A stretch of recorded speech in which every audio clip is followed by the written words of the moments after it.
वित्त मंत्री मुर्दाबाद, प्रधानमंत्री मुर्दाबाद, हमारी एकता जिंदाबाद, हमारी एकता जिंदाबाद, अधिकारी कर्मचारी एकता जिंदाबाद, हमारी मांगे पूरी करो।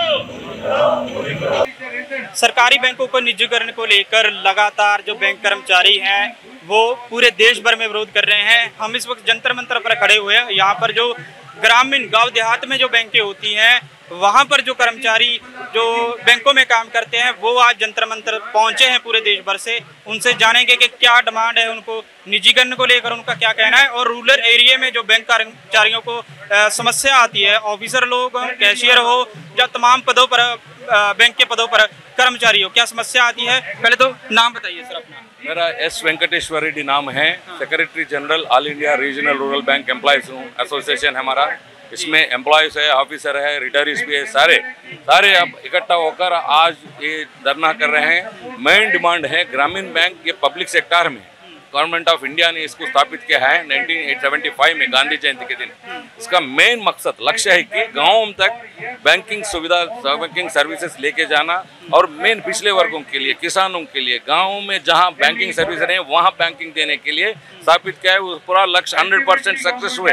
पार्लियामेंट्री कमिटीज ने, कई एक्सपर्ट कमिटीज ने इसको बहुत प्रशंसा किए हैं। अभी 7 जुलाई को फाइनेंस मिनिस्टर खुद पूरे सारे बैंक का एमडीज को बुलाकर आरआरबी का बहुत प्रशंसा किया है। बहुत अच्छा काम कर रहे सारे गवर्नमेंट सेक्टर के, सेंट्रल वो स्टेट वो सारे काम में सबसे आगे हैं। गाँव में 42 करोड़ कस्टमर है इसके। अभी 42 करोड़ कस्टमर को सेवा जब दे रहे हैं, गवर्नमेंट इसके ऊपर भी नजर पड़ गया। अब इसको भी प्राइवेटाइजेशन करने के लिए एक आईपीओ का नाम से अब आगे ले रहे हैं। उसका विरोध कर रहे हैं, सख्त विरोध कर रहे हैं। ग्रामीण बैंक प्राइवेटाइजेशन का मतलब गांव से बैंक को दूर करना, गांव को जो सर्विसेज मिल रहा है उसको खत्म करना, इसका हम विरोध कर रहे हैं। ग्रामीण बैंक और सशक्त बनाने के लिए सारे बैंक को मिलाकर नेशनल रूरल बैंक बनाने का डिमांड हमारा लगातार हम कर रहे हैं। पार्लियामेंट्री कमिटीज ने रेकमेंड किए हैं गवर्नमेंट को और कई कमिटीज रेकमेंड किए हैं नेशनल रूरल बैंक बनाने का। वो बाजू रख के ये प्राइवेटाइजेशन का जो मुद्दा लाए हैं, हम विरोध करते रहेंगे। इसके विरोध में आज धरना ही नहीं, आगे 23 सितंबर को देश भर में 22,000 शाखाएं हमारे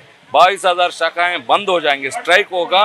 और आगे दिनों में और हम जोर करेंगे, इस सिचुएशन को इंटेंसिफाई करेंगे। बैंक को, ये ग्रामीण बैंक को पब्लिक सेक्टर में हम रक्षा करने के प्रयास लड़ाई कर रहे हैं। और यहाँ जो भी काम कर रहे हैं एम्प्लॉय, सारे एम्प्लॉयज को कोई कमर्शियल बैंक से कोई विवक्षा नहीं होना। सुप्रीम कोर्ट ने हमारे जजमेंट दिया है, एनआईटी अवार्ड भी दिया है। सारे जहां मिल रहे हैं अलावेंसेस, बेनिफिट्स, पेंशन सब बराबर यहाँ भी मिलना चाहिए, वो नहीं मिल रहा है। इसी के लिए भी आज लड़ाई कर रहे हैं हम। ये यहाँ रिक्रूटमेंट बढ़ाना चाहिए, प्रमोशन बढ़ाना चाहिए, सारा एम्प्लॉयज को अब एंकरेज करते हुए और ज़्यादा सेवाएं गाँव में लेना है ग्रामीण बैंक का। जो सरकार ये आईपीओ लेकर आई है ग्रामीण बैंकों के लिए, तो ये आईपीओ क्या है, तो उससे क्या नुकसान? इनिशियल पब्लिक ऑफर है आईपीओ का मतलब। इनिशियल पब्लिक ऑफर का मतलब प्राइवेट शेयर प्राइवेट में बेचने का, ये इनडायरेक्ट बेचने का ग्रामीण बैंक को। और दूसरा सेक्टर में वो चल रहा अलग बात, मगर यहाँ एक सोशल नोबल ऑब्जेक्टिव के लिए आए बैंक है। और यहाँ डाइल्यूशन प्राइवेट शेयर आ गए तो इसका मेन पर्पस खत्म हो जाएगा। ग्रामीण एरिया में कस्टमर हैं, उनको बैंकिंग बहुत महंगा हो जाएगा, दूर हो जाएगा। और कई ब्रांचेस वो लॉसेस, नुकसान के नाम पे बंद करेंगे और एम्प्लॉयज को कटौती करेंगे। सर्विसेज में अभी जो 70% गाँव का जनता को मिल रहा है वो दूर हो जाएगा। ये आज़ादी का अमृत उत्सव का ये मकसद नहीं है। जो इंडिपेंडेंस का मकसद है कि ये उत्सव नहीं, सारे लोगों तक एक पब्लिक सेक्टर बैंकिंग सर्विसेज जाना है। सारे अगर उनके पास गए तो उनका ज़राअत के लिए और छोटे मोटे काम के लिए और बिजनेस के लिए अभी जो 42 करोड़ कस्टमर को सेवा दे रहे वे बंद नहीं होना, कंटिन्यू होना है। ऐसा नहीं कि ग्रामीण बैंक नुकसान में है, गाँव में है, कई जगह पे है। वही सवाल है कि जो बैंक सेक्टर है जो ग्रामीण में वो घाटे में है। हाँ, फिर भी गाँव में करते हुए भी और सारे बैंक को मिलाकर देखिए, नेशनल रूरल बैंक बना के देखिए, अभी 3,200 करोड़ नेट प्रॉफिट आ चुका है पिछले साल।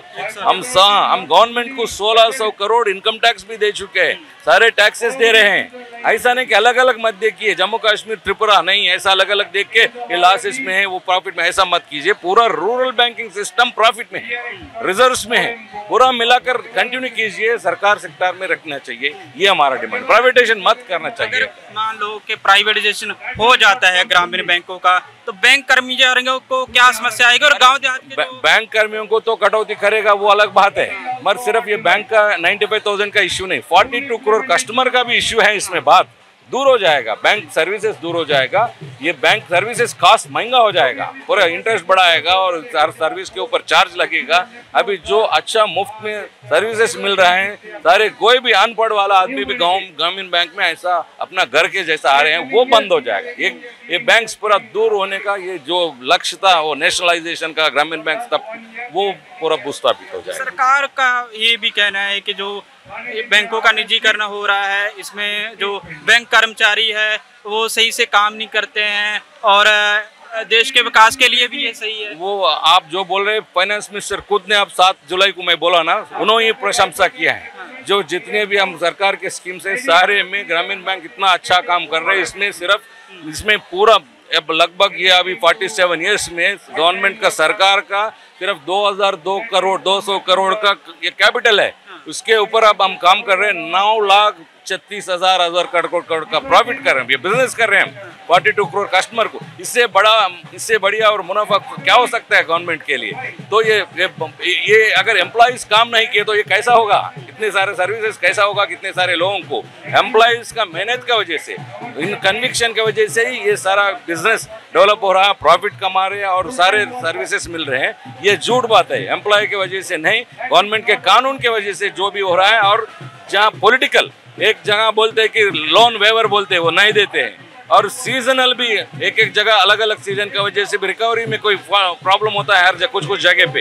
ये तो होता है, हर बैंक को होता है, मगर ग्रामीण बैंक में भी होता है। मगर ओवरऑल देखिए, प्रॉफिट में है, लक्ष्य के लाइन में है, टारगेट अचीव कर रहे हैं। आप खुद प्रशंसा कर रहे हैं आपका मीटिंग में, तो एम्प्लॉय का बारे में बोलने का कोई ये पॉइंट नहीं है। सरकार की फिर इसमें क्या मंशा हो सकती है कि जो सरकार का वो पॉलिसी हो गया, उनका पॉलिसी हो गया सारे सेक्टर को प्राइवेट करो बेचने का, वो आरआरबी को नहीं लाना चाहिए। ग्रामीण बैंक लगना, दूसरे सेक्टर में भी हम विरोध कर रहे हैं, मगर ग्रामीण बैंक का तो अलग है, इसका सेटअप खासकर एक मेन सोशल काज के लिए लाए हुए, इसको कंटिन्यू करने। यहाँ प्राइवेटाइजेशन का जो आप पॉलिसी बना कर लेके आ रहे, तो अंधा कानून बना के लेके आ रहे, वो ये नहीं करना चाहिए।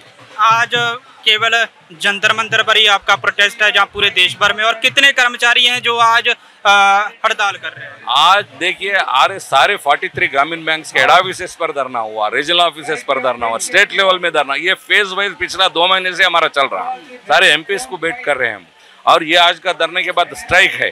ये कंटिन्यूस प्रोसेस फेज वाइज चल रहा है। देश भर में अब 95,000 एम्प्लॉयज है, सब इसका विरोध कर रहे हैं हर जगह अपने अपने स्तर पर। अगर आप बोल रहे हैं कि जो फाइनेंस मिनिस्टर है कि वो तारीफ कर रही है, तो क्या उनसे आपने समय मांगा या मीटिंग के लिए? हाँ, हम तो मेमोरेंडम बेच चुके हैं, अभी टाइम भी मांगा है, मगर वो बड़े लोग अपने छोटे छोटे बैंक के है ना, हमारे को समय देने का उतना नहीं है उनको समय देने का, मगर डिपार्टमेंट ऑफ फाइनेंशियल सेक्रेटरी को हम देने वाले हैं अभी मेमोरेंडम। आगे की लड़ाई किस तरह, अगर बात नहीं सुनते तो एक कैंपेन अभी चले, आज से 23 सितंबर तक कैंपेन चलेगा एमपीज को, पॉलिटिकल पार्टीज को, सबको मिलने का, और उसके बाद में 23 सितंबर को स्ट्राइक होगा 1 दिन का।